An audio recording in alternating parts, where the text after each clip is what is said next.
Hello and good evening, everybody. I am deeply honored to have Kelly Patterson with us this evening. And it is a harrowing story, so viewer discretion advised. And we've got Kelly's links in the description box for her book. We've got the USA Amazon link, we've got the UK Amazon link, we've also got the Treasured Lives website because she's doing fantastic work. Before we proceed, Kelly, then I just got to make sure that you waive your anonymity because of the nature of what you're talking about, and we have permission to publish this story. Absolutely. All right, thank you. Let's go back to the very beginning then of what your life was like growing up before these things happened. Before, that's a good place to start.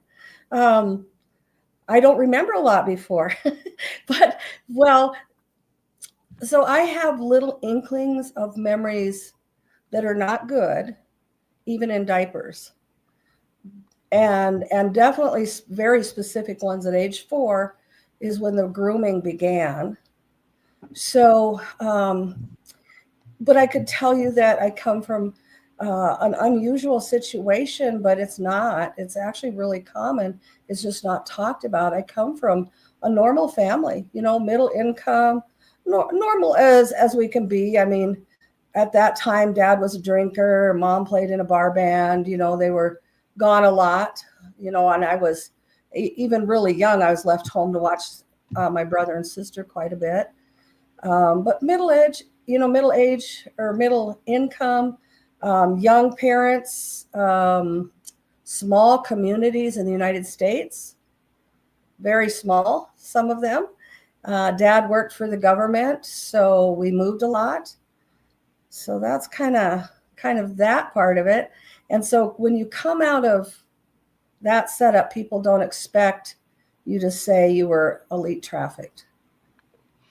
Do you recall, or were you ever told the story of how your parents met?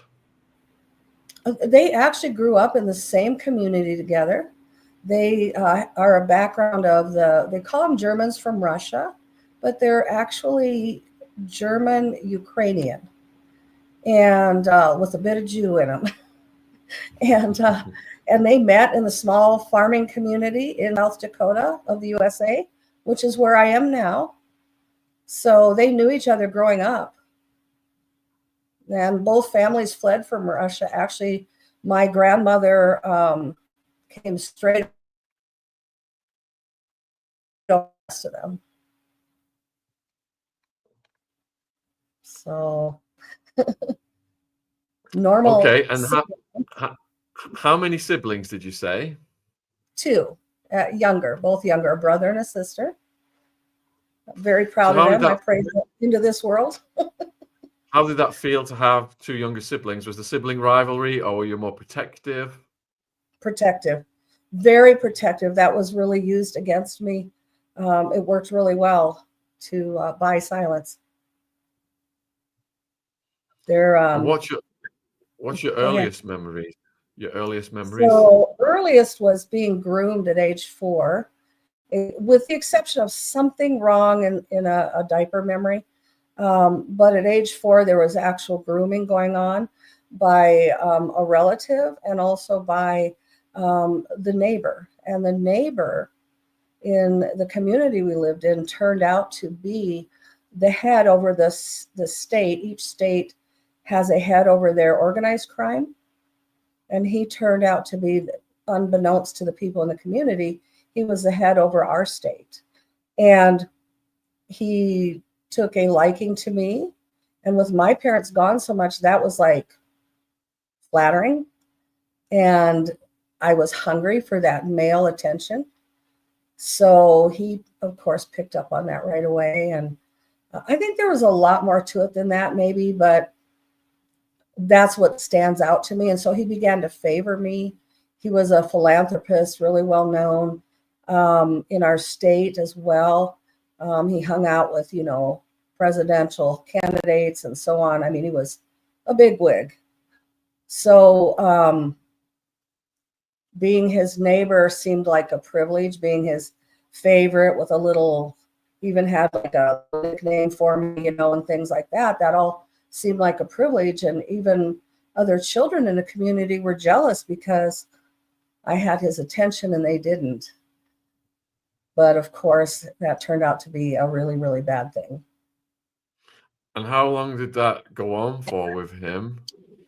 So we lived next door to him from when I was 1 year old until I was 5. We moved out of state, and the grooming continued out of state, something I didn't realize would happen when we moved. And when we moved back into the same community, but in a different neighborhood. However, by then, I had already been somewhat groomed quite groomed. And at age 6, he actually introduced me to the trafficking ring. Oops, did it once already. The transporting ring in the community. And at age 6, that was a very terrifying experience. When you are sat on the laps of men that are adults and you are 6 years old and you're passed around, and then they put into place right then and there what I say are basically the pillars that would silence me. And that was, number one, they picked out one of my siblings, my sister, and said her name and said, if you don't show up at this building when we give you the signal, we'll come get your sister. Then they said, they used something, again, small community, so they knew our family. In fact, really good friends to my parents. And my parents had no clue. Nobody in the community had a clue, except those that were involved. And he said, you have a propane tank in your backyard. If you don't show up when you're supposed to, we'll just blow up that propane tank and destroy your neighborhood. And that, of course, immediately terrified me because, and I like to throw in stupid humor to lift the tension. And this is actually true. My brother was a little pyro. He was little, but he was a pyromaniac. And he decided trying to throw lit matches into the propane tank was a great idea. Trying to throw matches into our car. And yes, it was very much fear-based compliance. That was a real thing. My parents had a big talk with us that this could blow up everybody. So see, I'd had the talk, and so for them to use a viable threat, that bought my silence as well. The protectiveness, then that, and the shame of being in that group of adults in the condition I was in. And so there's 3 things. And the 4th thing they used then was to blame. And the way they did that was so sinister. There's certain words you don't know when you're 6 years old. You don't know what they mean. And I believe I can say this word. In fact, I'm sure I can. But they said, besides everything, we can't help ourselves. You're too sexy. I didn't even know what that word meant. I'm 6. What does that even mean? But what my little ears heard is, this is my fault. This is my fault. I mean, I had a judge in the room, people that I was already taught to respect. So yeah, we have the victim blaming. So those 4 pillars work really well. I never told a soul. I didn't even realize how well it worked until my brother read my book last year, finally. And he was able to verify a whole bunch of things in the book, which was really helpful. But he said, I know exactly which building they had you go to. He said, you might not remember what you did, but you told me, and he was only 4. He said, you told me don't ever walk by that building, ever. Bad things happen to children in that building. And he said, Kelly, I never did. He said, my whole life living there, I walked across the street when I got close. And that was comforting. After all these years, it was comforting because despite all that they did, I was able to protect my siblings in the way that I knew how, even though maybe they were never going after them anyway. It was just a nice thing to hear. So, the And dark I thing love started. questions, Sean. You got the dark stuff starting at age Anytime. 4, and then by age 6, what you've just described. So, are your parents so absent they're not detecting anything? Right. And also, I was the good child. If well, it's not that we weren't all good kids, but I was the girl that obeyed everything. And if I did anything wrong, I told on myself. So not in a million years would they expect that something was going on that I wouldn't tell them about. They had no real reason to think so. And you know what they do to you, and this might be a USA thing, a small community thing, but whenever I speak in small communities, they recognize this immediately. We have a siren that goes off in the community at noon and again at 6 p.m. and it lets you know what time of day it is. And this goes 7 days a week. Well, in small communities where everybody trusts everybody, and in those days, especially, there's no training on good touch, bad touch, or any of that. So that siren would go off at 6. It simply meant now it's time to go home and eat. But we would run the streets. Everyone did. It just.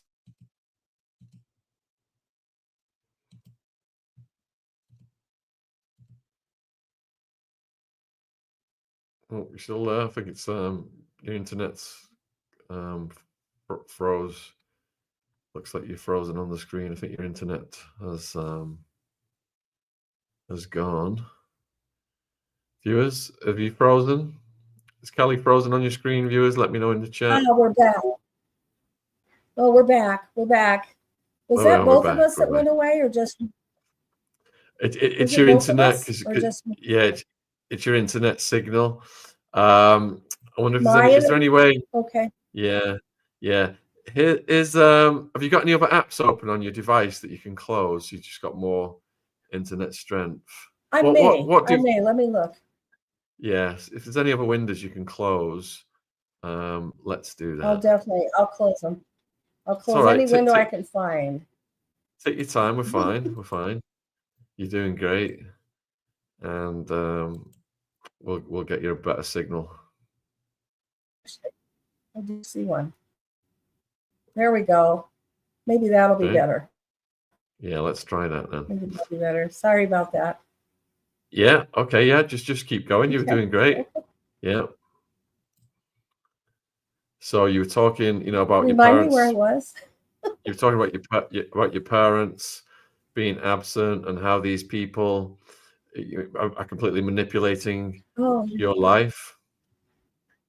And do you want to let the viewers know whereabouts this was in the USA? Some people are asking. Oh, yeah, the state of South Dakota. And which is interesting too, because that's not thought of as, people usually think of the larger cities, the more populated areas. But what people don't understand is rural America is actually prime bait. Prime, because no one's expecting it. And there's so much area unpopulated. It's very easy to hide. It's so easy to hide in plain sight when nobody's looking for it as well. And of course, again, back then, even that T word was never used. Well, it wasn't even known. It wasn't a thing. So, and you think when you're in it, you think you're alone. I knew these other children were coming to that school, or that it was a building, but they called it schooling. This building was right across the street from our school. And most days I'd be out playing with friends. I cannot tell you because the mind doesn't remember specifics a lot of times, such as how often did I go there a week or a month? I have no idea. When it's elite, they cannot leave a mark on you. So there can't be anything external showing. It would expose what they're trying to do. Elite transporters are extremely patient.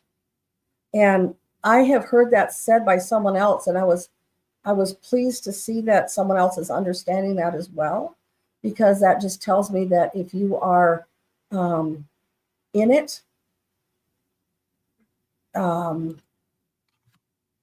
you get it. And the patience, so to speak, is that they're waiting for you to hit an age where you age out of your home. When you age out of your home, then they know they have you 24/7. But the other thing is, they also know they are grooming a product from very young, which means they are going to have someone who is incredibly, you have such a nice audience. They're just wonderful. I can briefly catch some of what they're saying. In that grooming process, when they can't leave a mark, that waits until a certain age. There becomes an age where they know you will cover for them. And so I'll give you an example. We moved to another community when I was between, and I'm trying to remember what age this would be. I think it's 8 or 9, between 2nd and 3rd grade. And we moved to another community. So I thought this stuff would be over. But instead, I was only there, I don't know how many days before they contacted me in that community. And then it was a different building altogether. And yeah, I think so too. Someone said MK Ultra. I have so many things that point to that we're pretty certain. I don't have any government statements, but I have a lot of other things that really point to that. So at age 9, they're putting me in, and I don't know. Adult videos. I looked at your little sheet there. Thank you. Wasn't sure what to call them. And I'm 9. You do have a picture of me at age 9. When I looked at, a friend actually sent that to me after reading my book, and it was from her birthday party. And our birthdays were just a few days apart. She sent that so I could see what I looked like at that age, at age 9. And I think you have it anyway. Maybe I'm holding a little tiny book up. It'd be the youngest picture. In the email with the pictures, the youngest picture is age 20, it says on these ones. Oh, that's okay. I sent you 2 different groups, I think, maybe not. Is there a different email? If there's a different email, let me just check real quick. Yeah, that's okay. And, okay. And even if we don't have them, it's okay. I cannot recall, honestly. I had a lot of thoughts of what I was going to send you and what I wasn't. But age 9, all you have to do is check around sometime when you're out and about, your children, your grandchildren, neighborhood children. And I was shocked at how little and how young age 9 is. And you think, when you're the one in that situation, you think you're so much more grown up than you are because you're being in those films with other adults. So in your mind, you forget you're just a baby. And it was so much truth for me to see photos at that age and go, holy smokes, I was so little. Then and you don't know that you carry some self-blame or ownership until you face things like that. And then those feelings come up and you realize, oh, I was seeing myself so much older. And so we were in that community until I was 13. There's a statistic that children only survive, we always call it HT, but transporting, that only survive that type of transporting 7 years. At 13, I had hit my 7th year. I'd always been called sickly, and we know why, of course. You're internalizing everything. And at age 13, I had decided I'd hit that age, where my friends were telling their parents no to, parental rules and things like that. So I thought, I'm going to exercise this with the ring. And so I just didn't show up. I said no on the inside, and I didn't show up. That brought upon some of the worst punishment.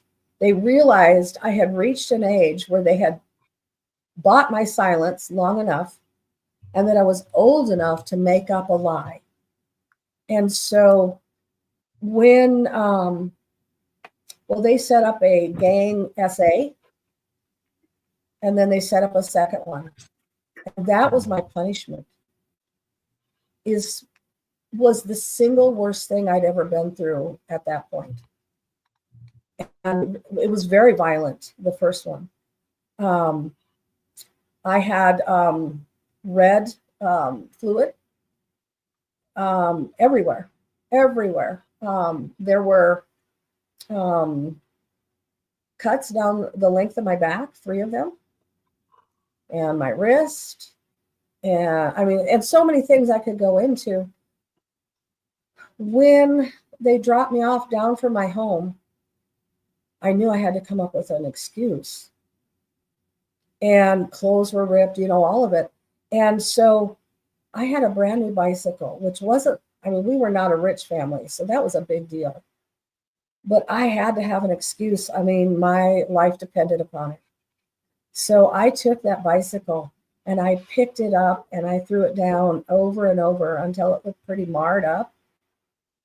And then walked in the house, and my mother was there, and Mom remembers this. She's like, "What happened to you?" And I said, "I was in a really bad bicycle wreck." She had no reason to question me. Sean, she trusted me. And, for good reason. I was trustworthy, except in this area. This is the area I couldn't talk about. And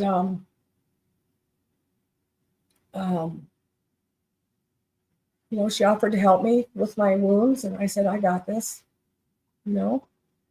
Well, they began to see after that I wasn't doing well emotionally. I was getting sick constantly. I was missing so much school because I was just so sick.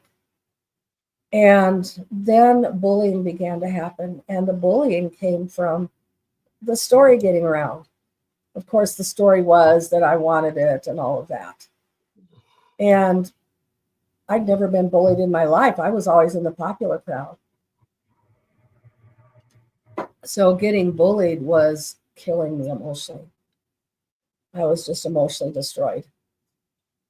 And they, at that point, decided, we've got to move. So Dad was offered another government position. Now remember that 7-year, I'm at the 7-year point. And truly, my body was shutting down. We moved to a Native American reservation within our state, which is not a safe place today for this situation. But at this time, either they weren't there. I love all these people. Either they were not there, the transporters, or they understood the 7-year time frame as well. I can't tell you, but they left me alone while I lived there. Now, I was destroying myself other ways, lots of alcohol and things like that. Because now my parents are thinking I'm rebellious, but they don't recognize that instead of being rebellious, you're actually in pain. I always try to tell people, don't assume teenagers are automatically rebellious. If there's rebellion, oh, Terry, see what's behind it. See what's behind that, because there's a reason. It may not be what was happening to me, but there's a reason that a child turns that direction. Find it. Find it and don't give up. People may not know this, but I do trainings for just about everything: medical, law enforcement, the psych world, therapists, churches. So I want to assure everybody I'm fine. I've told this story a million times. I don't shed tears. The problem is, Sean, your tears get stolen in certain cases. And I was told never to cry. And if I cried, I was beat. So I learned not to. And now I have a hard time finding tears. I know it'd probably be healthy, but that's one of the areas that hasn't healed yet. However, if I have a cute grandchild doing something, that can tear me up. but I can't seem to cry for myself.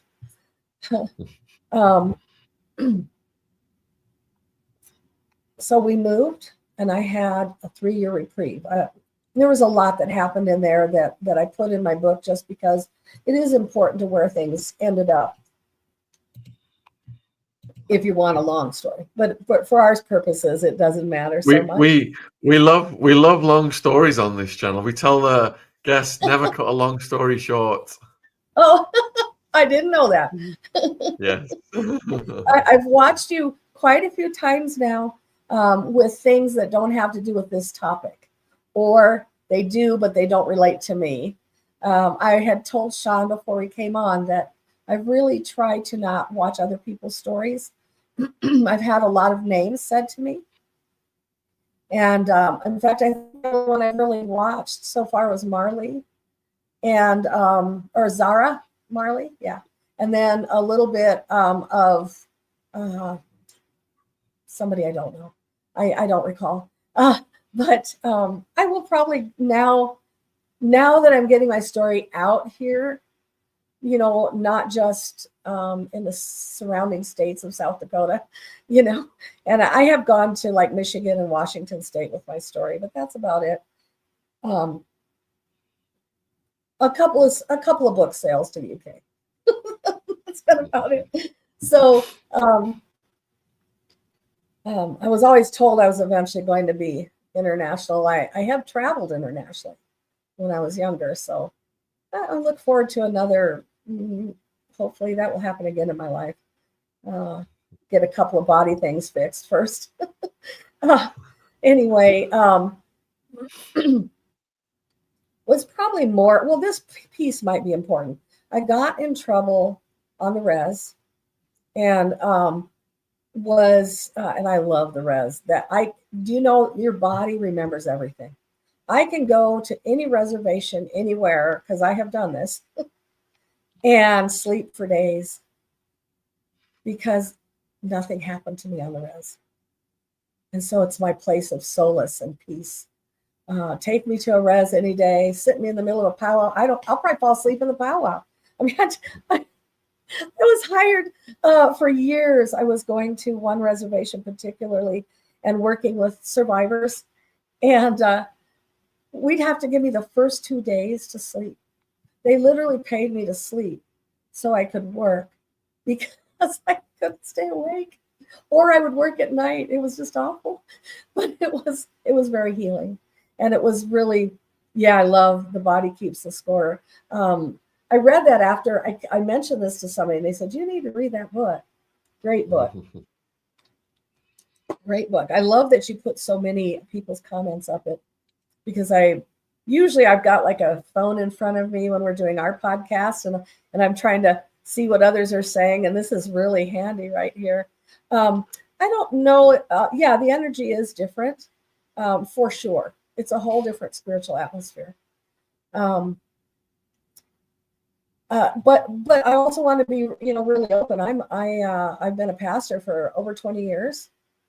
And so that kind of lets people know where I'm coming from. So I've got all kinds of, I've got a church with a whole lot of survivors in it, because we've made it, and a whole lot of Native American people, we've made it a very safe space for people of any type, but especially people with deep wounds, because I have deep wounds. And I'm open about that. I don't want to hide that. I never want someone to think, oh, you're a pastor, you should be on some kind of weird spiritual platform. No, I'm just one of you. And so, anyway. So you were saying that you were at the 7-year period. And yes. Then, thank you for taking me back. I'm ADHD. You'll have to do that maybe more than once, actually. That's okay. That's my job. Thank you. So I was, my parents sent me to boarding school on the other side of the state when we were on the reservation, because I was getting in so much trouble. And that was a good move too. I learned a lot there as well. It was a safe place. But then my dad decided to leave the government for a year, and we moved to Michigan. Now I had 3 years of beautiful reprieve, and we moved to Michigan. I'm not expecting anything to go wrong. I had made a certain commitment to God in my life that I thought meant I'd be safe from everything. And I just realized I forgot to turn my above light on. Am I too dark? No, you're fine. Okay. You're fine, yeah. If it gets dark, time's changing. If it gets dark, let me know. Okay. I totally spaced it. So when we moved to Michigan, we moved to this, and I was 17 now. It was between my junior and senior year. And it was this beautiful, beautiful lake. It wasn't Lake Michigan, but it was a lake off of Lake Michigan. And it was called Wolf Lake. Interesting title of the lake for this situation. And we lived right on the beach. And it was a beautiful sandy beach, and we had our chairs out there, and we couldn't wait for the first day to get in the water. And I don't remember, and my brother remembers this day like it was yesterday. So do I. And it's something I've never forgotten, because I did forget a lot of things. There's a lot of what I call bookends in my life, where I've got this and this, but I have no idea what happened in between. It wasn't good when you forget. So we get in the water either the first or second day. I don't know. We don't know anybody. We just met these 2 girls. And so they came in the water with us, and we're swimming, and we start to hear this yelling across the lake from what looked like very wealthy homes. And they were yelling my name, but just my first name. And I'm hearing my name echo across the lake. And I looked at my siblings and I said, that can't be me. Nobody knows us. And we all agreed, nobody knows me. So there has to be another Kelly on the lake. That's what we assumed. When within short order, 2 men came jogging down the beach, stopped right next to us, and said, hello, Kelly. And they kept going. And then I knew. I literally got physically sick, and I went in the house. And then began the worst of the worst time of my life. And it did not end until I escaped. They came to my window that night. My window faced the beach. The screen was open. And these 2 men told me, we're going to be coming to your window. And when we do, you're coming out the window with us. And if you don't, you know what's going to happen.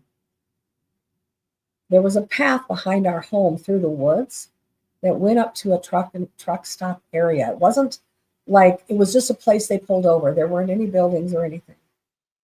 And that is when I first began what I would call outwardly being transported. they would take me up to these truckers. I'm 17 years old and I can't say no. But that isn't all they did. They set up. I had a local boyfriend.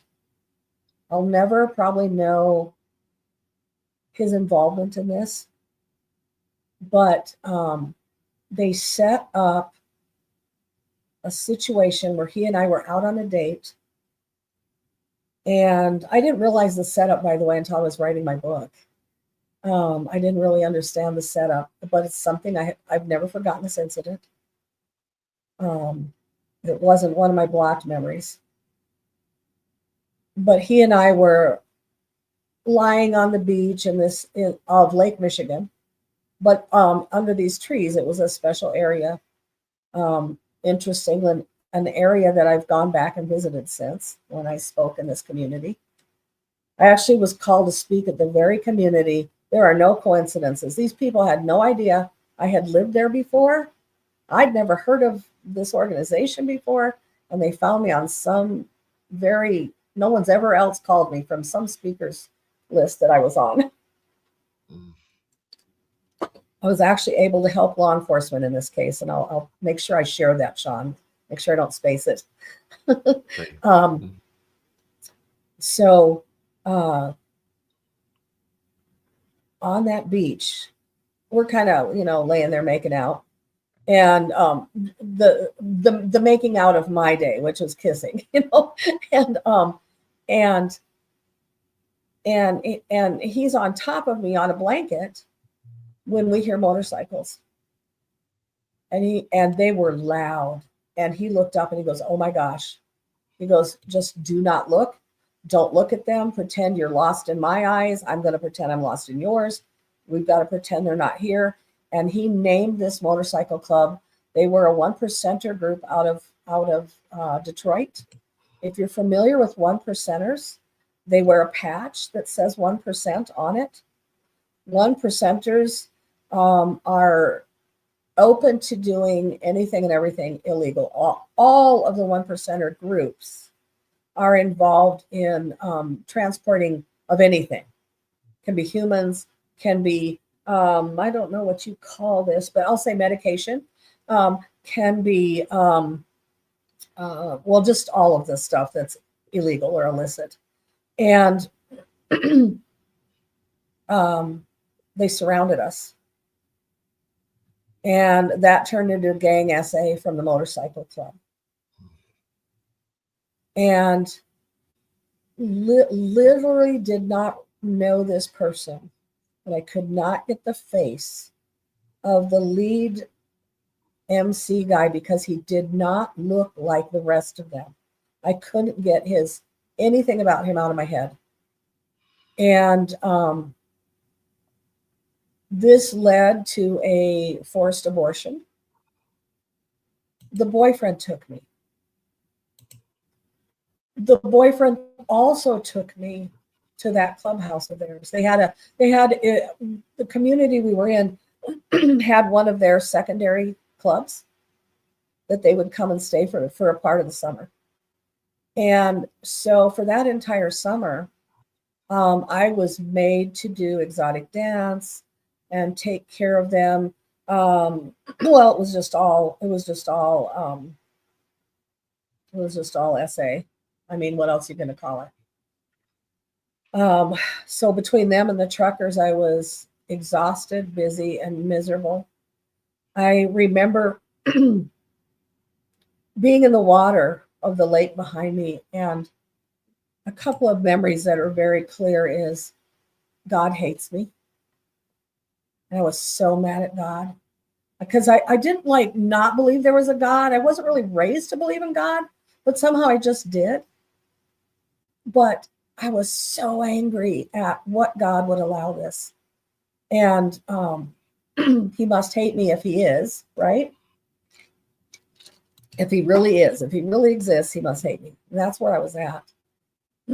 And I also pounded on the water. I remember this day very well, deciding I hated Barry Manilow because his music was playing. And And I realized that I actually hated all the music from that summer. And anything anybody was playing around me, I still can't listen to the music from that summer. So I don't know what happened, to be honest, but my dad didn't like whatever job he was trying to do there. We moved back to South Dakota, this time to the eastern side of the state, the far eastern side, which is very close to Minnesota. I mean, it borders it. And well, I started out of the boarding school, but I was kicked out before Thanksgiving of my senior year. I was kicked out for using unprescribed medications and sharing them. So I got kicked out. You see, by then I am rebellious now. I am angry, but mostly I'm trying to blunt the pain. I don't want to be me. And so I'm kicked out, and the home we moved to turns out to be the hub of the crime ring in the state, the very hub. I'm shortly thereafter kicked out of my parents' home at age 17. Before, again, I think it was right after Christmas, but before the new year. And I was kicked out. Unbeknownst to them, I'd already been checking out homes, places I was going to try to move out. And so it worked out. I had an apartment that I could move into with another gal that was never there, and I was never there, so it worked. Remember that everything with elite is hidden. It cannot be seen. So it wasn't like, oh, let's put a bazillion tattoos on you like they will with someone that's maybe out on the streets or in hotels. That's not how it works, because you can't have marks. You can't have scars, all of these things. Well, except for the scars they obviously intentionally wanted. The 3 down my back and the 3 on my wrist had a purpose that I still don't fully understand. I think it was a mockery, though. These particular people that were into the gang essay, they were also into some SRA stuff. So I almost think it might have been a mockery of the Trinity. I'm uncertain of that. But they did a lot of bizarre stuff. So I was going to there was something I said, don't let me forget.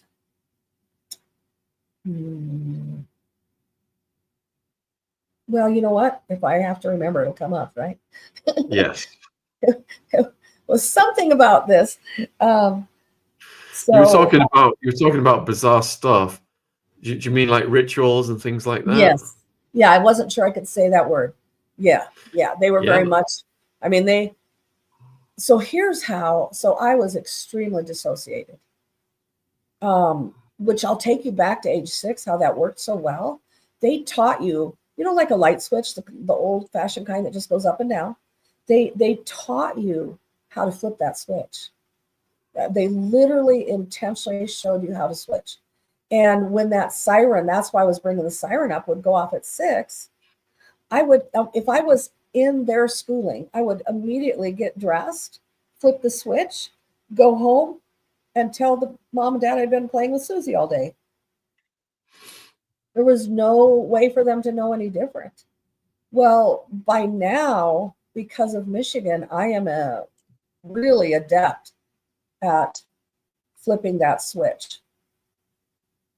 I had to be. And even once I'm out of my parents' home, because my family lived there for a while yet, they needed a cover story. So do you know, I had to work, and this I've learned many have had to do this. I had to work daytime jobs for them that were legit jobs, give my paycheck to them, live in my apartment, which they gave me money to pay for.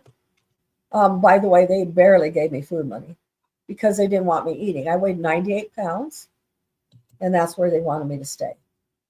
And if I yes, Dissociation is the most beautiful gift on the planet. If you couldn't dissociate, you couldn't survive it. I would be in a mental institution. If I had to remember every face ever that I encountered, if I had to remember every incident and dark ritual that I saw, I remember a lot of them, but if I had to remember them all, how would you ever mentally be okay again? So the thing about dissociation is the goal. I work with dissociated people all the time. And my goal for them was the same as what needed to happen for me. You need to be able to stay in that dissociation until you're ready to face things.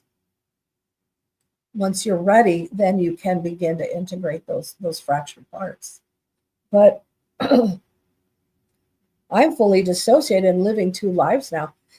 In my book, I refer to them as Kelly of the day and Kelly of the night, even though there were many more than two of me, but it explains that life I was living was so split, and it was literally two different lives completely. The jobs that I eventually ended up getting were so above my pay grade, but it's because I was working for the elite, and they had to ensure that they had me in my own office, that I had a traveling job, that I was going to be gone a lot. So there were excuses and reasons for when they took me out of country, or when they took me to huge political events, or, to Hollywood or wherever. I mean, I've been trained my whole life for this. They've been waiting. I managed to graduate that year because I only had 2 classes left. See, I was a very high functioning product of the elite. And that goes back to that MK. That's one of the symptoms of being MK Ultra, is being very high functioning. When you fall apart, they've done something wrong in their programming. And I'm not saying you can't have emotional moments, but when it all falls apart, they've done something wrong. And I learned that from ex-programmers who've gone straight, and I also learned it just by watching, by observing, and by living. So I'm going to stop and breathe. By the way, let me share this with you before I breathe, before I drink. There are 48 common forms of torture that the United Nations recognizes in this specific transporting. That's the only place that anything like that is recognized. It's called non-state torture. You can go to nonstatetorture.org, and it will literally list those 48 common forms. Common forms. When I filled out their survey, I had 42 of those. I got a phone call from them because it was so many. So that gives an example of what a life in that does compared to someone who's had 2 years. I'm not discounting someone who's been in there 2 years. It's still horrible. But imagine a lifetime of that. And you are so well trained that you obey.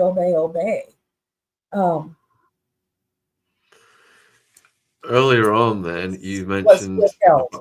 Sorry, go ahead. Earlier on, you were talking about, there was rituals and stuff.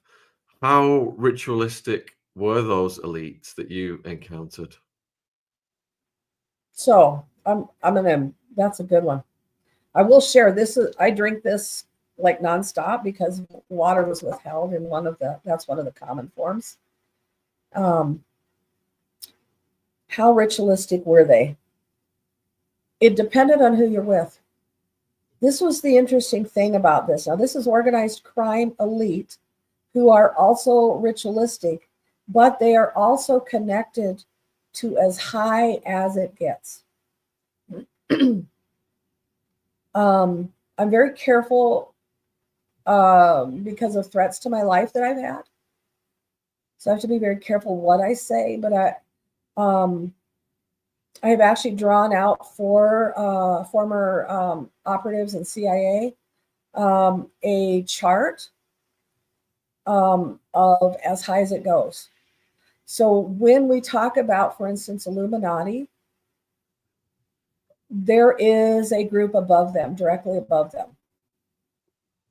And I may not say their name. I'm just going to rethink that. But there's a group above them, a small group of people. And I've had to meet some of those individuals. So some of the individuals that were transporting me were extremely involved all the way to the top. Some of them could care less. If you are in any way being transported, even if it is street walking, even if it's low-level pimps, the odds of running into someone who is a part of this, that's doing some kind of rituals is really high, because your transporters do not care who pays them. They don't care who they get money from. And as long as you bring her back in one piece, so you can be transported to individual groups for weeks at a time for big, big money, for ritualistic things. And it goes higher than I'm allowed to say. There's just a lot of things I wish I could say.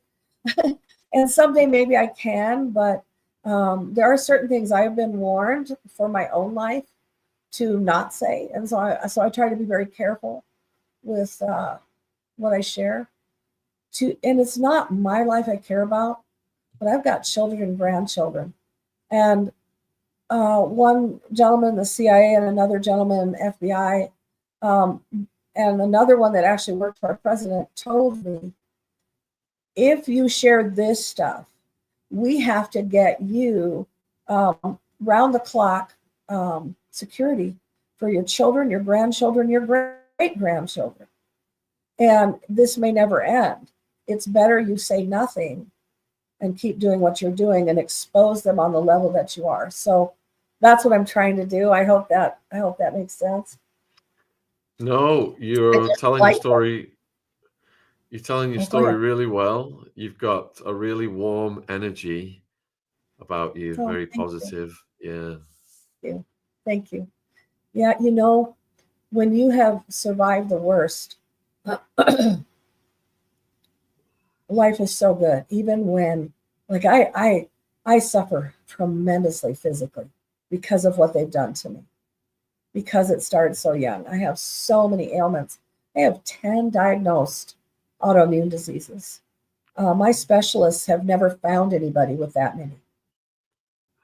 Yeah, that's a lot. And so, my medical is insane. And I almost got denied the prescription coverage from Medicare, just because too much. And that I've never even heard that they could do that. I didn't think they could do that. Fortunately, they found somebody finally, but holy smokes. So, yeah, I do like to mother people. I run support groups for survivors, and I mother all those girls and guys. It's like my favorite thing in the world to do. It is really something that I don't want to give up. I love being with them, and then I mother anybody younger than me, 1 year or less.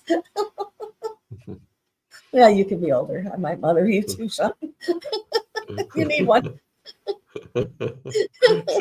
So you were saying about there's limits on what you can describe when it comes to how high up it goes. Yeah, I'm sorry about that too, because I don't like to withhold and I don't like to sound like I'm being disingenuous, but I have to be so careful for the sake of others. Again, if it was just me, I'd probably just be blabbing it all over. but it isn't. So I've got to keep that in mind. So I think I left off at 17, and I've begun this new life that is hideous. I turn 18 in it, and now I'm traveling. I can say this: I have been taken to Europe. I had been taken to South America, to Mexico, all over the U.S. For this transporting. Working as a high-level escort. My nickname was High Dollar, and that comes from that training. You know, that's when they wanted to punish me, they did the other things, like the 1% motorcycle clubs. I was sent with another club from out of Denver. I was sent to spend a summer with them as punishment, another 1%er group. And do you know, though, that they sent me there as punishment? I begged to stay. The comparison to how horrible it was because of the torture used by the elite is so sinister and awful. And they've studied it. They studied Auschwitz to do this stuff. You probably know that. I suspect you know a lot of things I'm probably talking about, but they studied Auschwitz and Mengele, and they brought that stuff together, but they included what they did different. Why it's worse than even a POW is they added to that SA. So you've got SA and you've got torture being combined constantly whenever you disobey or make them mad or don't do it right or whatever, you know. So, another punishment was they put me in a very well-known brothel in Reno for a stint. But I did learn while I was in there, and I've learned that since from others, that most of the gals that work in brothels are there for a stint. So what does that tell us about brothel workers? At least in the States, it says to me that they were like me. They might have been there for the very same reasons, or they're on the same kind of. You get on a circuit for exotic dance, for instance, and I was forced into a little bit of that, but they didn't have me travel. When that happens, yeah, I'm back. Okay, sorry, I've got everything shut off. You're fine. You're fine. Keep going. When that happens, go ahead. Well, I like your voice too and your accent, so you know. I like to hear from you. You probably hear that a lot. So when you are, I thought they were training me to be all around. That's what I thought. Even though it was punishment, I didn't quite grasp. And then I recognized, no, dummy. What they were saying was, you can keep getting in trouble, and then you have to take care of large groups of individuals in a night, compared to, and that's true even of brothels, compared to if you are obedient and you quit bucking us, then we'll let you be an escort for an individual. And when I finally was getting that and figuring it out, well, then I was taken to a president of a nation. I can't mention that one either, but I was taken to a president of a South American country, and I had my own room in the mansion. And the room was beautiful. The living was luxurious. I only had to cater, and by only, I know this will make you want to gag, but I only had to cater to him and anyone he was trying to entertain that was of some consequence, specifically if he was trying to blackmail them, because set up in my room were cameras and recording devices so that they could blackmail that person with the video. And actually can read about one of those cases where they used me to blackmail three heads of state of other countries into a financial deal with their country. And it worked. It worked. And it made the news because no one could understand. It wasn't until later they understood this president was doing a lot of illegal things. They couldn't understand why these countries would go into any kind. In fact, there were European countries, 2 of them, and one other South American country going into a financial deal, giving money to this nation that didn't have money. No one could understand how he made that happen. Yeah, so it's like I'm in the news without my name there. But I don't know that either, how often I went there. I don't know. But you do have a picture of me at age 20. And that picture is kind of where we're going to land in the story at the moment.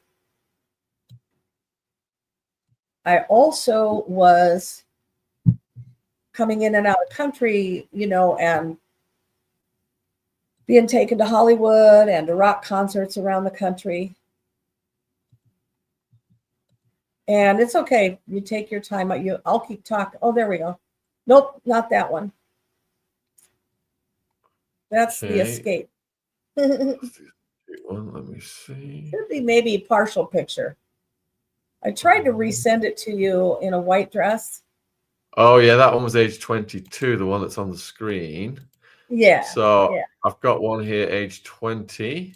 Yep, that's Let me the get one. this one up. Yep. This yeah, one. There you go. You can see a guy walking away in the background. Isn't that like a perfect transporting picture? I was quite medicated here, as you can probably also tell. So I was that typical elite blonde hair, blue-eyed girl. And between 18 and 20, I was traveling a lot. Well, and same thing for the next couple of years. But between 18 and 20 is when I went to, if you've heard of Bilderberg. Yes. Okay. I will say I accompanied. This is the time in my life I was working as an escort to the elite. And I accompanied Henry Kissinger to Bilderberg. I accompanied him to Bohemian Grove. This is a person that I have zero respect for. I know that people understand my wording at the same time. We're supposed to be very careful what we say. But when you name individuals like that, I will say when I was at, I don't know if you've done anything on Bohemian Grove, have you? Yes, we've filmed people sneaking in there, all kinds of stuff. We've had people come on. And, Did you get the picture of this from 24, summer of 24? The young man that snuck in there? Yeah, I think. Hold on a minute. Let me just have a look. Bilderberg. No, Bohemian Grove. Oh, Bohemian Grove. Sorry, Bohemian Grove. Yeah, Bohemian. Mm-hmm. Yeah. So the guy that we shared the footage with us, he goes by the name of Dancer. Yes. And I think they came after him since he posted this. Oh no. Yeah, I think he got in trouble. They took legal action against him. Well, he caught him. He got the same footage Alex Jones got years ago. And we all thought Alex Jones was crazy. I didn't. But I mean, the public thought so. And I'm gonna put the link for this yeah, footage yeah. in the description box if you're watching it on replay, and I'll put it in the live chat as well Yeah. right now because it is fascinating. He gets into the owl, even Oh, Moloch. it's so good. It's so Yeah, good. yeah, I'm just blanking out for a second. Just for a yeah. second here. Okay, let me get this in the live. So, um, so I've been there. To my knowledge, I'd like to meet someone else who's been there and escaped. Uh, Yeah, um, we were brought in by buses and had no idea where we were going. We stayed in cabins with the individuals you were escorting, but that doesn't mean those were the only individuals that were around you. There was a lot of SA going on there. If you have ever watched Hunger Games, it kind of reminded me of that, in that there was situations where us females were released to run in the dark. It's pitch black there, which Dancer shows very well in his video how pitch black it is. So we're released to run because there was a hunt going on, and we didn't know what that hunt meant.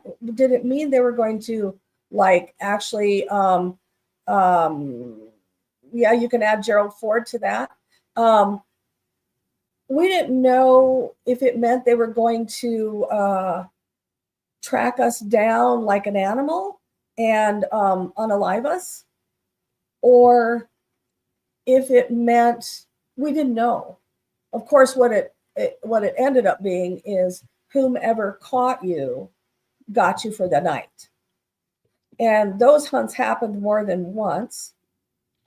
I have never been around a more uh, animalistic, throw out everything of decorum, um, disgusting displays of males in my life. Going to the restroom wherever they felt like it, in front of anybody, including each other. Um, I can't even explain. You don't expect this behavior out of people that are supposed to be, leading financially in the world, leading your government. You don't even know how to explain what you're seeing and experiencing. I have been trying to figure out if I was there once, one summer or two, and I have not been able to figure that out. It all kind of blurs together. And because the lists of the visitors are so similar, I thought maybe that would tell me, but it doesn't. So I honestly don't know. The same with Bilderberg. Well, no, Bilderberg, I know I only went to once, at least in the States. That was in New Jersey. And Bilderberg was the opposite experience, in that it's very, there you have evening gown nights, you have, us girls were serving drinks at Bilderberg. You're dressed high end. I mean, that kind of everything is diamonds and dresses, for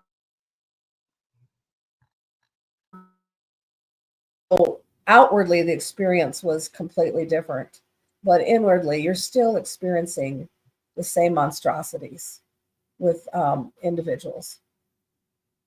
So that's when Bilderberg is when my terror of anyone in authority got out of control. It became a paranoia that I had to work through later, that not everyone in authority is evil. The terror of world domination, when you hear them speak at something like Bilderberg, and you hear their plans for the future of the world, not your country, the world, it's horrifying. Nothing that you ever believed makes any sense anymore. I quit voting. I quit caring about the vote. I vote again now, but I really know it only counts on the local level. You know, it was so disillusioning and disheartening, and it brought so much hopelessness to attend that. Yeah, really creepy stuff that I had to see. So this stuff a lot, and of course there were rituals at Bohemian Grove as well. I mean, Dancer showed, and so did Alex Jones showed the one at the Owl. Now we weren't allowed to be at that. We knew it was going on, but we weren't allowed to actually. We were, forced to stay. We were actually, at least I know myself, was actually in bondage in the room. I wasn't allowed to leave. So, and I'm sure that was the case for all the other females. Now, I understand males are taken there too.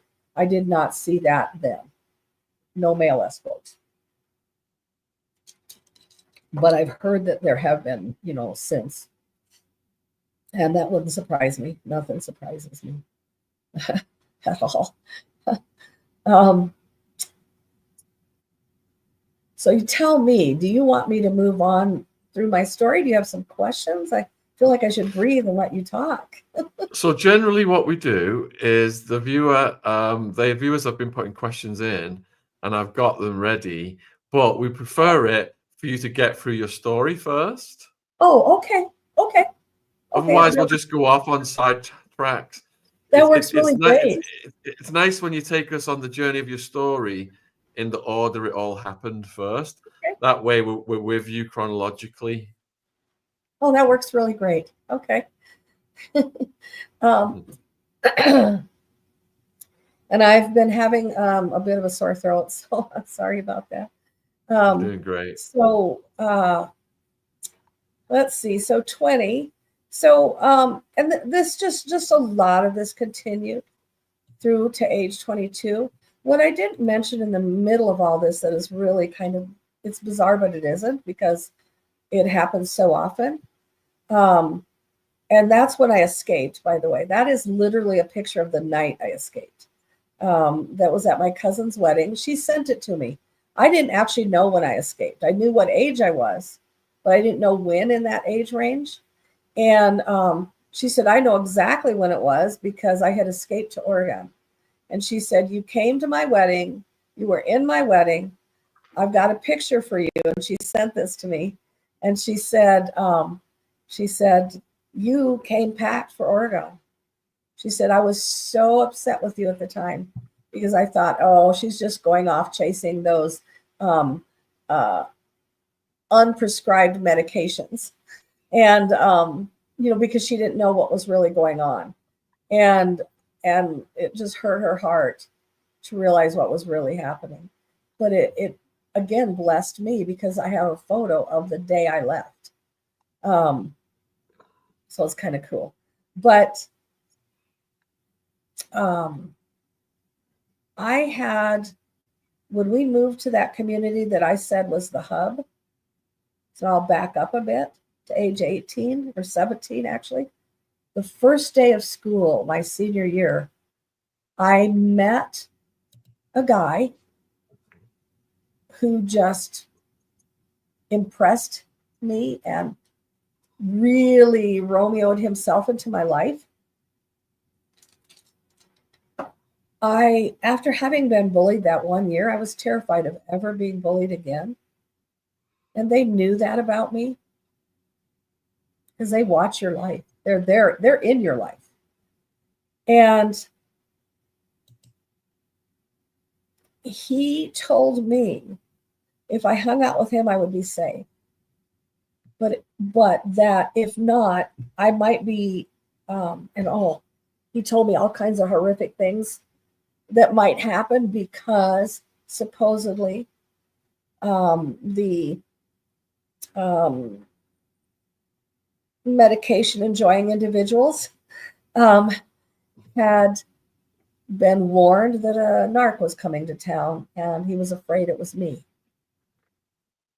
But if you'll hang out with me and do those things with me, we can prove to everybody that you're not, and you'll be safe. And that worked. It completely worked because of my terror of being bullied. So I hung out with him. His friends became my friends. And short order, we were in a dating relationship. I did not understand at the time that the ring had put him in my life. I didn't comprehend that they worked that way. And he actually married me at age 18.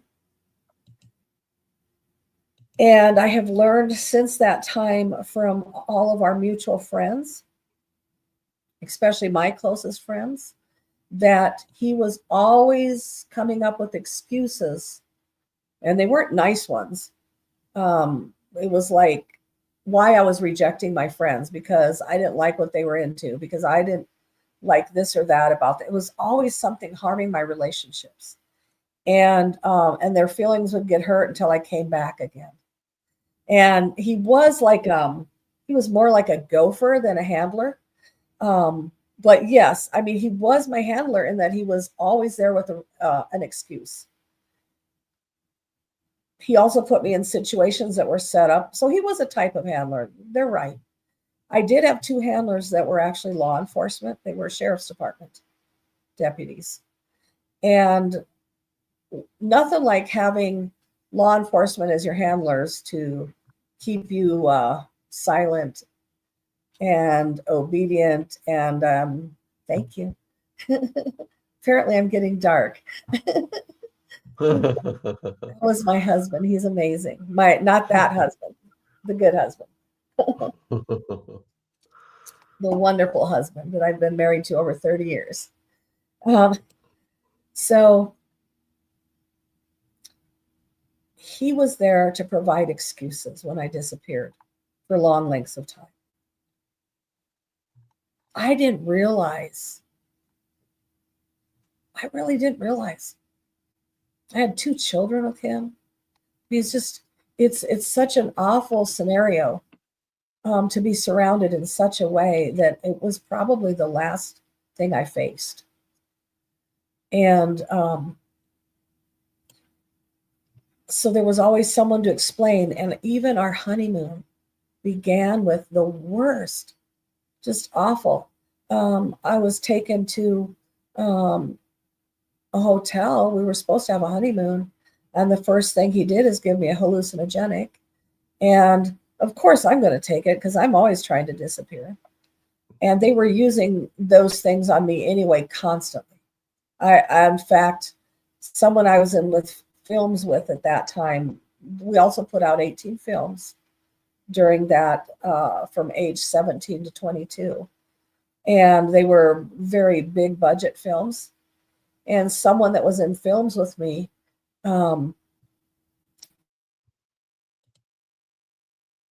he said they fed me handfuls like it was candy, which is what I thought I had remembered too. But then because you have been taking so many of those, you're not sure if you're remembering correctly because your memory is really messed up. But he verified. In fact, I didn't ask him. He just said it. So when he gave that information up, that verified my own journaling, which when you have had dissociation, any verification people can put into your life is incredibly helpful. I have so many people I'm working with right now that are just hungering for a verification of anything they remember. I have mounds and mounds of verification.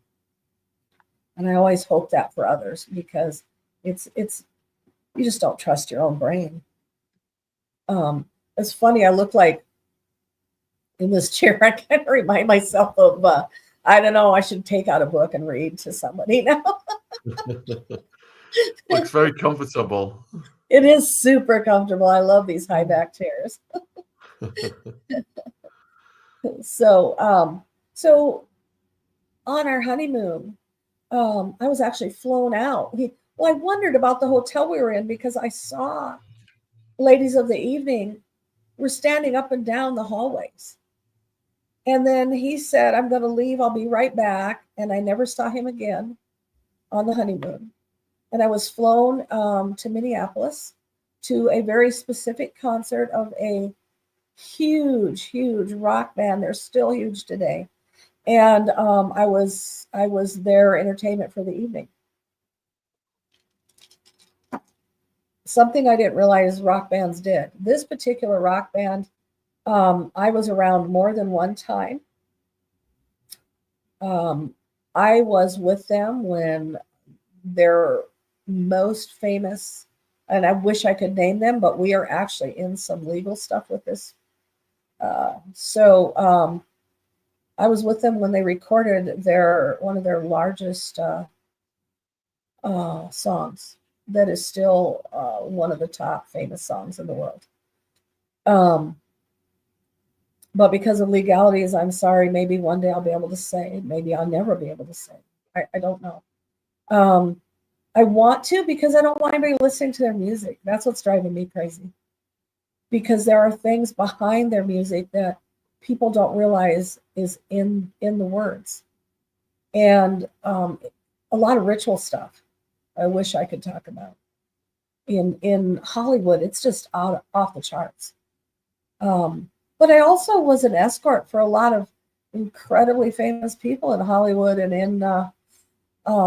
in Las Vegas that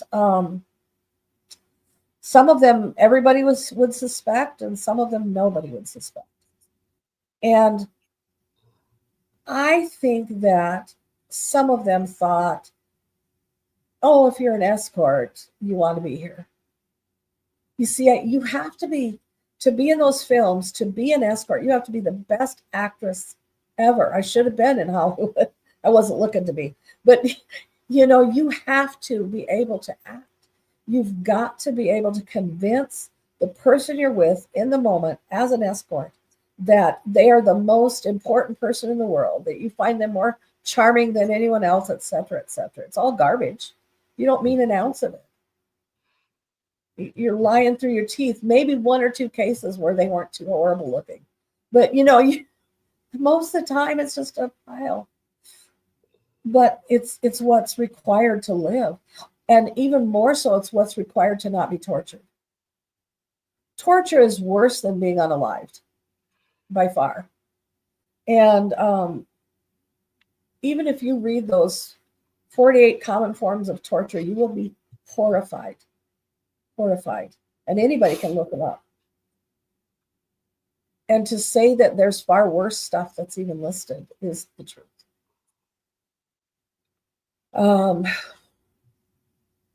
Trying to think. Let's see. I'm keeping this story going, Sean.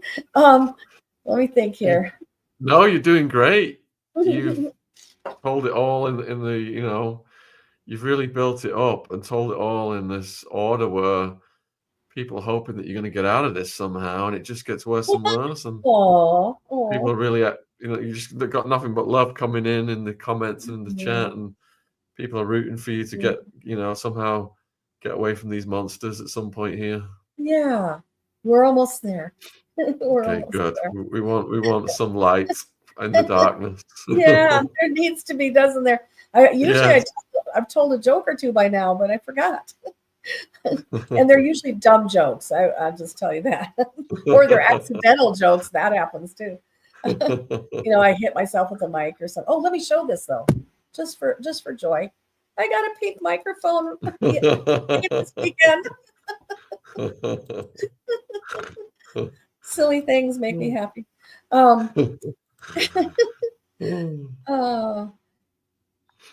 Okay, let me think. So this life continued, obviously, and I lost 3 total babies throughout this life, and that third one was really heartbreaking to me. And at that point, I really gave up hope. I really just thought, I'm going to pass in this particular lifestyle. I'm never getting out. And I had tried escaping so many times, by the way. That's the main reason I was always getting punished, was me trying to escape. And that gets you punished a lot. So after so much of that, I just thought, I'm going to give in and give up hope. And it took one person, just one person, looking me in the eyes and saying, without words, you're a human being. Because they remove your humanity. They don't treat you like a human in any sense of the word. I mean, there are times you're caged. There's so many things they do. And one moment they'll be telling you, how perfect you are, how beautiful you are, and they will turn right around and destroy that, strip that all away by telling you, this girl over here does it better than you. You need to lose 3 pounds. At 101 pounds, they got mad at me and starved me for a while because I needed to be 98 pounds. Now, granted, I'm short, so that, it isn't as bad as it sounds, but it was bad. My family thought I was anorexic. I wasn't. You take me to, I got to go to family holidays, by the way, occasionally. And that was, again, to keep that semblance of normalcy. Nothing's wrong here. And I would out eat the men, because it was like, oh my gosh, turkey. Literally my diet, my daily diet at that time was a can of tomato soup, all the Coca-Cola I wanted to drink, and a Snickers bar. And that was it. And no wonder I have so much, illness and so on. The body was literally being starved of nutrients. Of course, I didn't know that. I was energetic. I didn't know anything was wrong. I was young enough to be full of energy. And actually, I was also full of prescriptions, non-prescriptions. So that was also probably some of the false energy. But that one look that says, I see you, there was like compassion. And that look gave me that last burst of hope that caused me to run. The picture you showed earlier, that caused me to pack up. I devised a plan. I thought I was outsmarting them because I quit my job without any notice. And I took another job, which was under that position, but paid more. And it was an outside job. And I grabbed that thing, knowing I was going to leave it within 2 weeks of getting, because I would get the paycheck and then turn it over. I knew this time I was going to get the paycheck, cash it, run, which is what I did. And so I thought I outsmarted them, and I ran to Oregon. And in Oregon, I was living in kind of this, it was like some frat people and in a frat house kind of thing, but it wasn't a frat house. It was off campus. And they had a room down in the basement of this horrible, gnarly place. It was really bad. And so I was living there with who is now my ex, because he came with. And we ended up getting kicked out at some point. I was working. During that time, the transporters already contacted me there, already had me. Things were already happening. So I had escaped South Dakota, but I had not escaped them. And there began quite a few horrible months. But I ended up homeless. We ended up homeless. And this cool little commune of hippies took us in. And when I was walking home one day, so I would take the bus to work, and I was always getting home really late. And I would stop at the grocery store, usually pick something up, And they would think that I'd just been wandering around in the grocery store too long, but they were starting to get suspicious, the people in the home. We were what they called fellowshipping with another big, huge commune. And ours was the small satellite in the city limits. And the men were highly in charge, and I was used to that already. So that wasn't unusual for me. By the way, something I train against. Anyway, I trained for equality, complete equality between male and female. So anyway, I was walking home one day from the store after the bus, after work, and these two guys who had been the ones that had been handling me in Oregon were following me home, and they were stepping on the backs of my heels. And it so happened, I don't know, they had to know where I lived. I was just at the end of the block. I don't really understand why they were brave enough to do this, but or they were dumb enough. I'm not really sure. But the men, a couple of the men were sitting outside and saw it. So they called some of the children to run down and surround me. And so the kids came down and circled around me, just being kids, and I always played with the kids. And so they were happy to see me, and they're dancing around me, and those guys backed off. And so they left. And when I got up to the house, the men said, "Do you know who those guys were?" And I said, "Well, kind of," because I knew what I knew, but I didn't know what they knew. And they said, "They are incredibly evil people in this community. And we've made a decision. You're not taking the bus anymore. You're not going anywhere alone anymore. We are driving you. We are going to escort you, and you're never going to be alone again." And they saved my life. They absolutely saved my life. So for the next year, I lived in that communal home and was absolute, as much as I'm against all the, the hierarchy of men over women thing, it did save my life. And that's where I see that all things work for good. I believe that no matter how horrible they are, you have a choice to allow something to turn around, like what's happened to me. I could turn it around to be bitter, or I could turn it around to help others, right? And I'm not saying everyone who's gone through what I've been through needs to turn around and do what I do, because I have an organization and an advocacy and all that.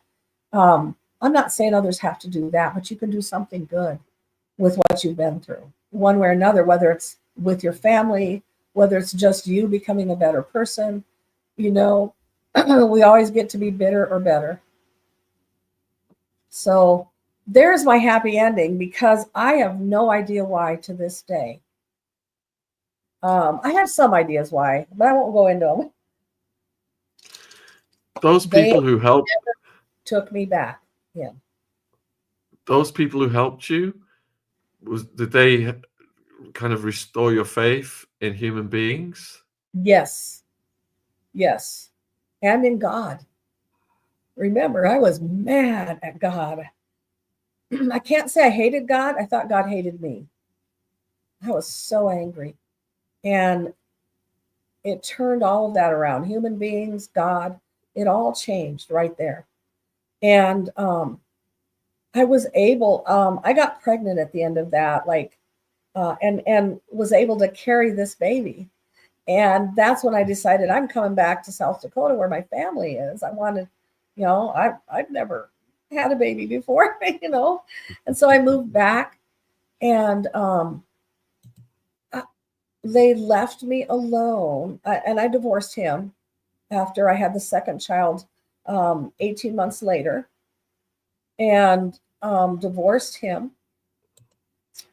and did not even realize, I divorced him because he was just a horrible human being, but I didn't realize his involvement until much, much later.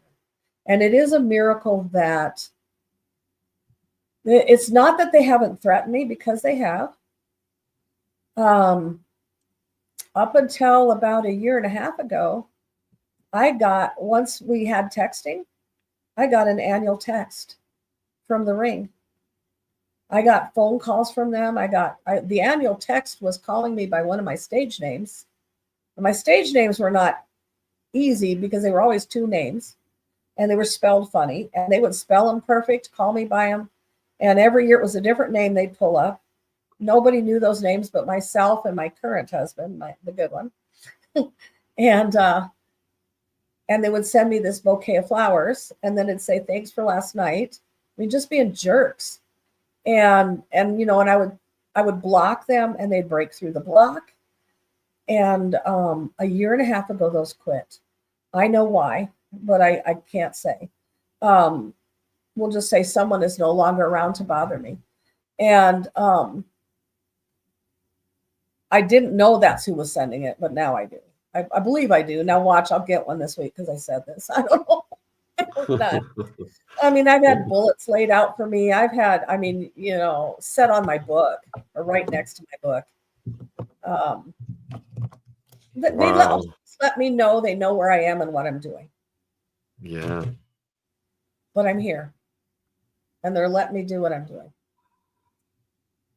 But I believe someone bigger has let me do what I'm doing, because I do believe, and I'm not preachy, by the way, at all. I'm not a preachy person. But I do believe that there is a God that has said how long I will be here, and they don't get to change. So what about the recovery? So there's that. Oh yeah, that's its own thing, isn't it? Yeah. Still in it, still on that journey. You think you're doing really great, and then gosh, I just had two flashbacks like a couple weeks ago. And I hadn't had flashbacks in months. When you are a person who lives in denial and blocks everything, now, most of that wasn't my choice. That's programming. But when it's all down in, not only does it come out in your health, and thank you, Sherry, I think it is. Thank you. Yep. You stuff all that stuff, it comes out sideways. And if you stuff it long enough, it's got to come out in flashbacks. The back part of our brain where it's all stored can only keep so much, and it can only hold so much dissociation. And at some point, the brain is going to leak. And that's what flashbacks are. It's the brain leaking. It's like, I can't handle anymore, and you want to put new stuff in there. I'm learning how to do a podcast. For instance, I got to have room for that. And so then my brain says, okay, let's throw this memory out. So thankfully, my husband, his name's David, by the way, he is amazing. And trained in how to work with dissociation just so he could help me. I mean, he's not a therapist or anything else. He just learned so he could work with me. And it has been your system, your internal system knows who to trust. It wasn't until 8 years into our marriage that I began to share with him. I wasn't trying to trick him. That wasn't it. It was just a natural way that things began to fall out of me. The memories began to come together. Pieces began to make sense I couldn't make sense of, in a way that you could explain to someone else. And honestly, my first flashbacks began with him because my system knew I'm safe with him, that he would take care of me. And boy, has he. He's had his hands full a few times, but he's done well. So, yep, still on the journey. Well, we salute your bravery, and good grief, we've just been sat here on the edge of our seats. The way you tell it is amazing. And it's just, it's so powerful. And, so many people, when they've been through these things, horrible things happen to them. They either fall back on substances or alcohol, or their lives are shortened one way or another. And it just shows the power of your soul for you to navigate this and come out and be helping other people and inspiring other people. And so we've got a lot of questions that have come in. Have you got a bit of time to spend Oh, answering some yeah. questions? I gave All the right. whole day to you. Oh, thank you. Give it a Appreciate try. that, Kelly. Thank you. So, Cheryl wants to know if there was ever any arrests. Are these people too powerful to be arrested? Way. Oh, thank you. That actually brings up something I was going to mention. That's Yeah. really important in the story. Is South Dakota borders Minnesota.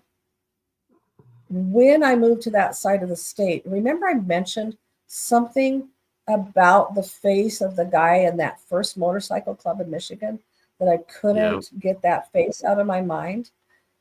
When I moved to the eastern side of South Dakota, everybody started to warn me about a guy coming from Minnesota. And when he showed up, everyone was terrified of this guy. You could see it. I mean, it was like everything but a salute. And later in life, when I was talking to someone who worked for one of our presidents, worked specifically, actually worked, it's the guy that took Epstein down as far as documentation. He gathered all the documentation. When I met with him and he heard my story is what happened. He heard me talking somewhere and he happened to be speaking after me. And he said, I need to talk to you when we're done. And he kept referencing me in his own talk. And when we sat down together, he said, I need you to tell me the name of the guy from Minnesota. And so I told him what I knew, which was I only knew the street name. And he immediately said, oh my goodness. He said, gathering the intel and taking down Epstein was a piece of cake. He said, I can't take your guy down. I've tried. We've tried. He said he did just retire. This was about 3 years ago. He said the guy that's taken his place, we can't touch either. And so that was the real eye opener for me, that all of a sudden my entire life made sense right there. Everything else made sense in a moment. And he named the actual community in Minnesota, and it was exactly what I had told my husband. I mean, it was just and the nickname. I mean, and then I realized this is the same guy that was riding with that club from Detroit, and I hadn't put it together. It's he had aged a couple of years, but holy smokes, it's the same guy now operating. And no wonder I was terrified of him, not just in Michigan, but immediately the second I met him, I was terrified. And this is the guy that took me to South America and some other places. Grief.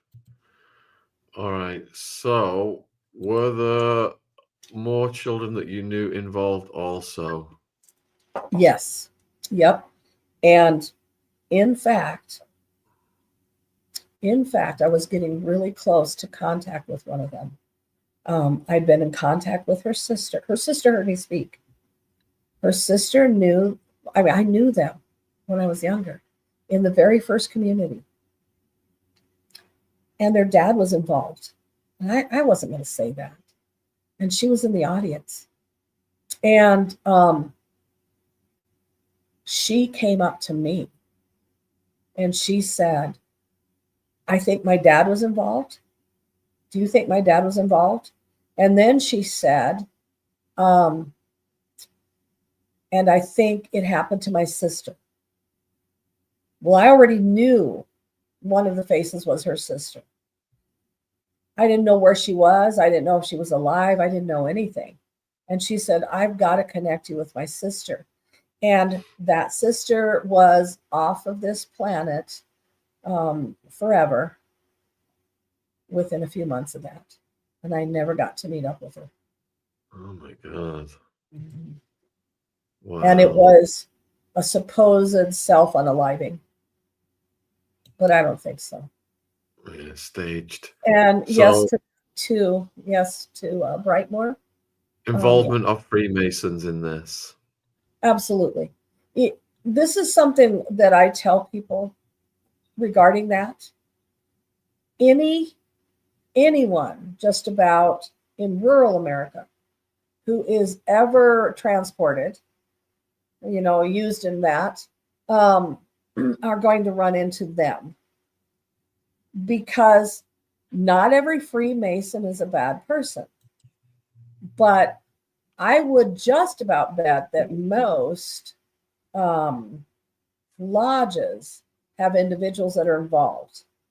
The thing is, whenever you put a group of men together in anything, I hate to say that, Sean, because you're a guy, but when you get a group together, and I actually studied up on this a little bit, there is there's something that happens both hormonally, and there is this aggression that begins, and there is if one guy comes up with an idea, and if he's strong enough, a competitive nature begins as well. And that's what so often lands into gang SA is that dynamic. And so that any of these secret societies have a lot of big gatherings, and some of them are big alcoholic gatherings. And I will say I have certainly seen from them and others, stuff that is very ritualistic and bizarre. So you're just going to run into it if you're transported enough. Yeah, there's a book called The Crowd, and it said that when these people get around each other, the behavior goes to the lowest common denominator, and people who will do things that they won't ordinarily do when they're in the crowd, under the control of the crowd psychology. All right, so did any were adults not noticing? Were they turning a blind eye, or were they turning a blind eye? Adults who could have potentially helped you. I would say it this way. There wasn't, even just the most basic thing that we have today of training children, good touch, bad touch, is life-saving and can be life-changing. It can be.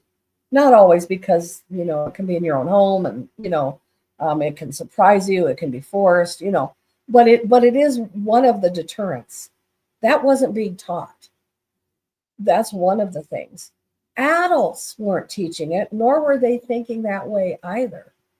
You didn't even use the R word.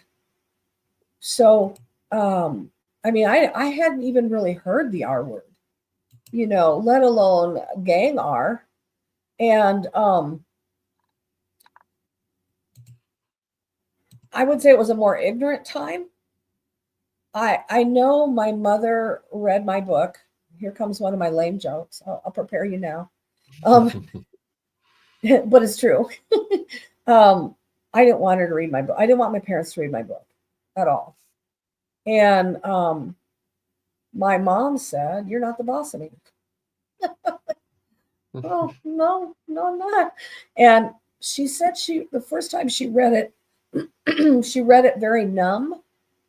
And then the second time she read it, she cried. And she said, "I saw so many places and things that I knew but didn't connect." And she says, and now, she said, I find myself thinking about just little things you would say that if I'd have had that on my radar would have been a telltale sign. So I super believe in educating students. I educate from like 6th grade up, if they'll let me. Usually it's 7th grade and up. We need people to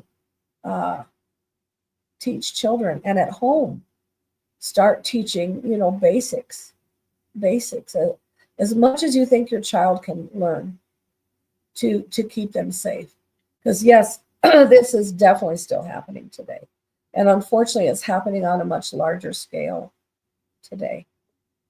I wish it Yeah. weren't, but it is. Technology, because of technology, it's been streamlined, hasn't it? And Mhm. people's phones, the internet gives predators access into all the kids' bedrooms.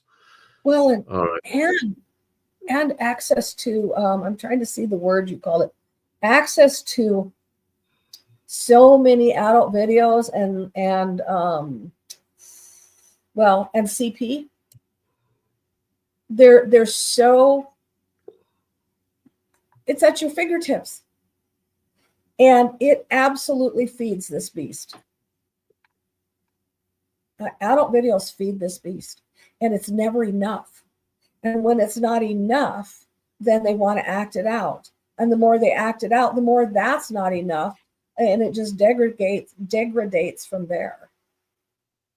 No, the whole town, no, but I thought, because it was several towns. But I will tell you, the first two small communities, I absolutely believed it was the whole town. I absolutely believed that for so long. And I know now that's not true. But it feels like it. In every community I was in, every community, this is real weird. There was always a judge that was one of the transporters, at least one. Yeah, of course. Doctors, attorneys, dentists, and then So, philanthropists. so Susan wants to know if it takes 7 years to program a transported person. Oh no, I don't think so. I would say I was well programmed within the first few months. And it just gets deeper and deeper and deeper. Did you meet other survivors who were transported with you at the same time? Yes, one. Um, the last I understood, because I was like wanting to talk to her, and the last I heard is she was in a mental institution. Hmm. So, and they said that she had so many um, physical illnesses along with the mental illness that they said she won't be able to visit with you. So, yeah. Cheryl wants to know, what can we do to stop this? So, shoot, I should have brought this. On our website, we have 9 points, or 8, 9, I think. What you can do? Yeah, it's 9 points. What can you do? I came up with those after the what was that film again? That freedom one that can't think of it. That it's kind of in trouble now a little bit. Not the movie itself, but the Tim Ballard film, Sound of Freedom. Sound of Freedom. When that film came out, the only action that was given at the end of that film was to send them money. And so I put out a call to action, basically. So you've seen the Sound of Freedom. What now? Because that was what people kept asking me. What now? Because they were, very emotionally charged. It was a well done movie, and there needed to be action that people could take to do something, and awareness. I was going to see if I could find it real quick. Awareness is one of the big ones, of course. Absolutely, because um, and bringing awareness. So not just from someone like myself, but if other individuals can share. You can go to the Blue campaign, you can go to my websites, you can go to other websites, you can listen to people like myself, and then you can take the things that you learn and continue to spread it on all your social media. That's one of the things I highly recommend. Another thing that you can definitely do to help in this battle is to send money to any local organization that you have and if you can't find one, send it to me because I'm using it to help people. It's the only thing I don't ever ask for money at church, but I will ask for money for this because every ounce, I don't get paid. Every ounce goes to survivors. But I would say, if you have a local organization, not only can you send them money, you can offer to, what can I do? Because we are all always looking for volunteers, all of us. If you have an organization in your community, and this is really worldwide because survivor leaders, we network worldwide. So if you have an organization in your community and you want to know, because there's good and there's bad ones, so you want to know if they're good, I will do my very best to find out, and you can email us, and I'll do whatever I can to find out if they're good or not, and if there was some, and if not, where's the closest place you could put your efforts. I'm happy to do that for individuals. So do they email you through the Treasured Lives website? That definitely works, and you can do it through our podcast, Surviving the Truth. Either one you can email through. Surviving the Truth, you'll want to look at the podcast site to get the email because it's different than that.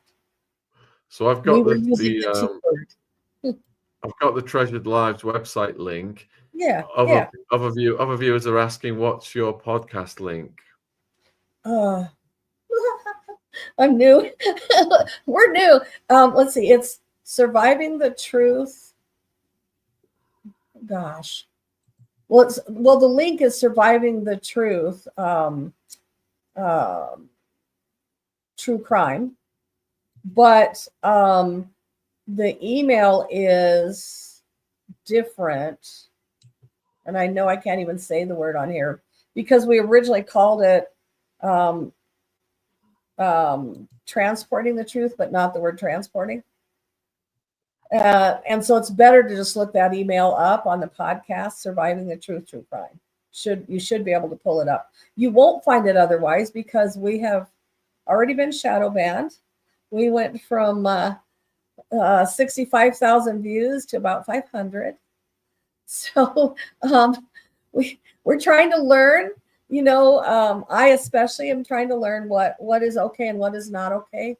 And hey, if you think of us, we've put in a letter to YouTube.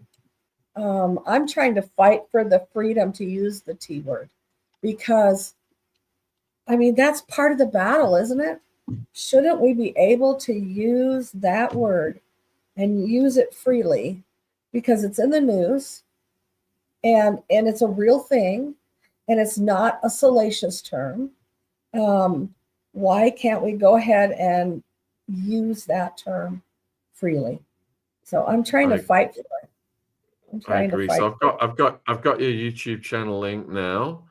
Oh, good job. I've put that in the description box if you're watching this on replay. Thank you. And also I've just put it in the live chat as well.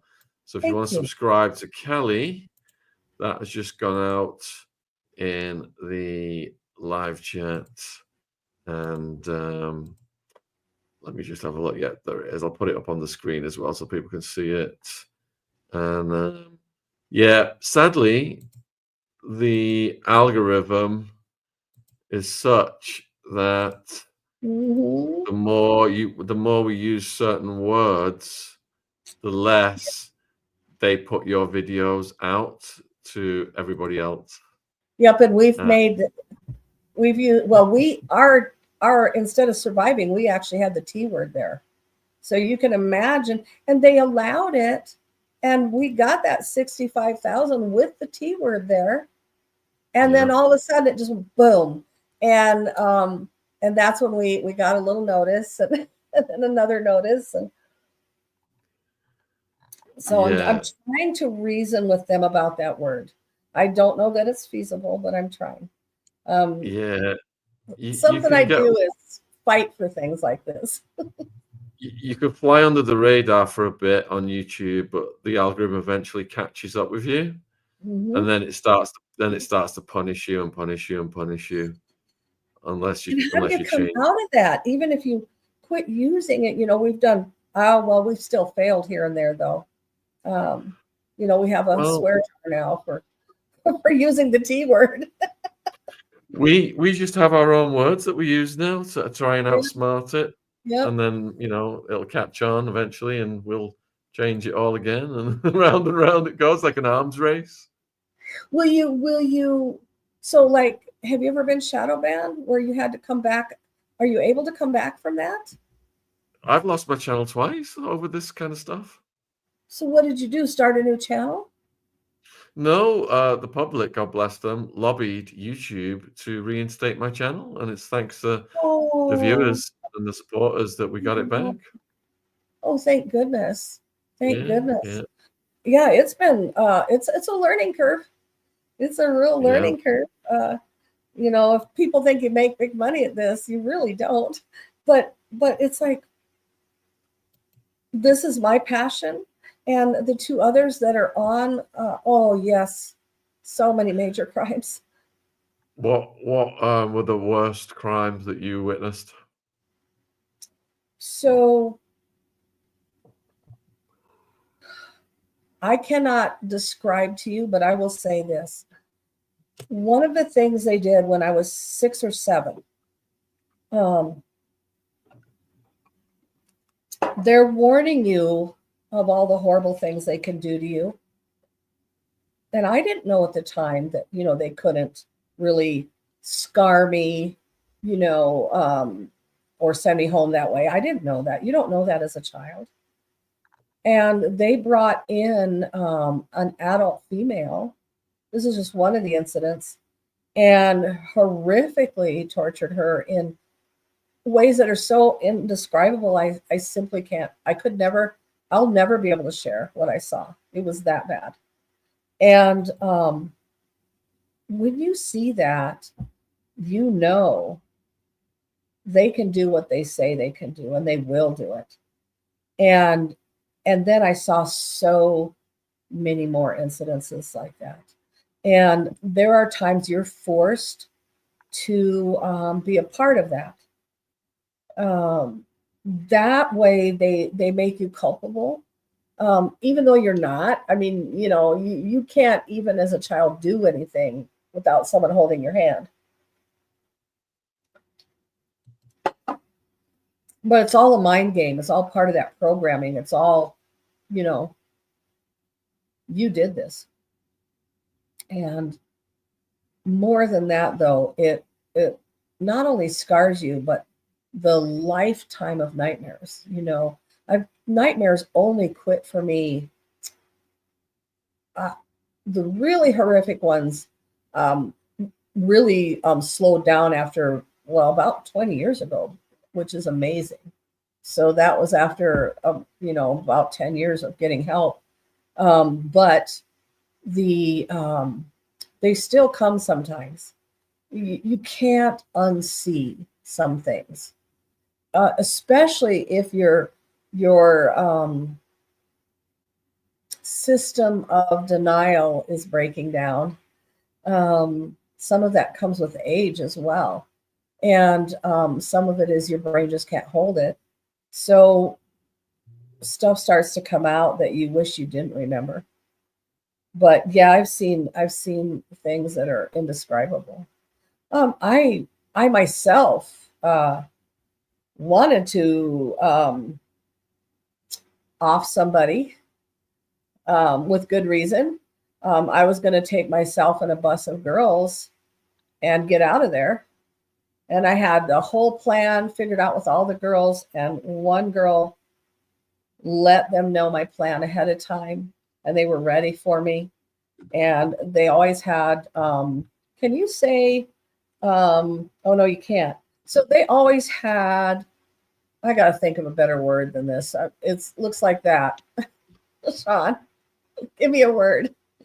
Loud booming instruments. Yeah. Let's just say they always had those laying around. Right. Always loaded. And I had a plan. And I can't go into all the details because then I'd have to come up with a million words. But the plan was to utilize that if I needed to get us out of there. And when everything went awry because this gal narked on the whole plan, and the big guy was there, I took that instrument and put it in his face and pulled. And but he was onto my plan, so it was not loaded. So I would have followed through because I was saving me and them. And that's when you learn things about yourself that you don't really realize. There's a strength when you need it that comes up that, I mean, I was proud of myself until I got beaten to a pulp. They actually broke my leg that time. And I was in a cast for quite a while. Broke my knee. Oh my God. Yeah. Wow. I still discover broken things. I'll go to a doctor, and maybe not anymore because I think we have now x-rayed every part of my body. But there were times I'd go in and they'd be like, when did you break this? How did you break that? No. That had to be from a blunt. I've still got two breaks that I cannot explain. I have no idea. And both, they said, were blunt force trauma, that there was no way. I either had to be in a horrific car accident or someone intentionally did this. And I have no memory of the events at all. Wow. Mm-hmm. Good grief. Well, we've gone over 2 hours. It's almost bedtime here, Kelly. Is there anything you'd like to say? Is there anything you'd like to say to the viewers in conclusion? Yeah. I would recommend looking at our website for those 9 ways that you can help combat this, because there's a lot of ideas on there. There's also stuff on there for, I train law enforcement, medical staff. There's things on there specific to those fields. If you're in any of those fields, you may want to go look at some of that. Everything is downloadable and printable. I'm, to the best of my ability, I'm trying to give everything away as much as I possibly can. I think you put my book out on the thing there. My book is nothing like my presentation today at all, in the sense that the same story's there, but in some places there's less information, and some places there'll be a lot more. So I'll just kind of leave it at that. And I guess I would say, learn the signs. That's one of the big ones. Learn the signs and symptoms.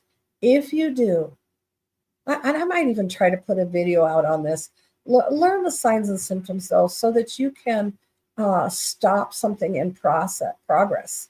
There are certain types of transporting that you can see happening. You can witness, like at truck stops, gas stations, things like that, restaurants, and you'll see it in progress. And there are things that you can do. I tell women, carry your cell phone into the restroom with you all the time, because if you can meet another female who's in trouble in there, you can call 911 in the United States as law enforcement, whatever it is elsewhere, but you can call law enforcement and keep that woman in the restroom. They are not going to come in and get her because they're not going to draw attention to themselves in that way. So that's just one little thing. So there's a lot you can do. And I don't want my whole story to sound hopeless. I hope there's hope in the fact that, by the way, only 1% of us to date escape alive. Only 1%. So 99% don't. And we've got to change that. We've got to change it. Sean, I thank you so much for just the privilege of being able to share this stuff, and to such a vast audience. And because I know your people, by just the stuff I've seen, they're going to go after it. They're gonna learn what they can do if they haven't already. Some of them may already know all of it. You know, some of them are probably my sisters and brothers in suffering too. Well said. And the privilege is all ours. We are honored, that you've chose to come on here and be so open about these memories that must be really traumatic for you to relive when you're telling them to us, in the hope of inspiring other people and helping other people and making that 1%, become a bigger number. That's the hope, isn't it? So, yeah, everyone, the more awareness we've got, the less chances these monsters are going to get away with these things. So, we salute your bravery, and you have a great rest of your day. I'm going to close the show and let you go. So, thank you again. Okay. Huge Thank you. Thank you, Kelly. I'll email you. All right. All right. Cheers. Thanks. You do. All right.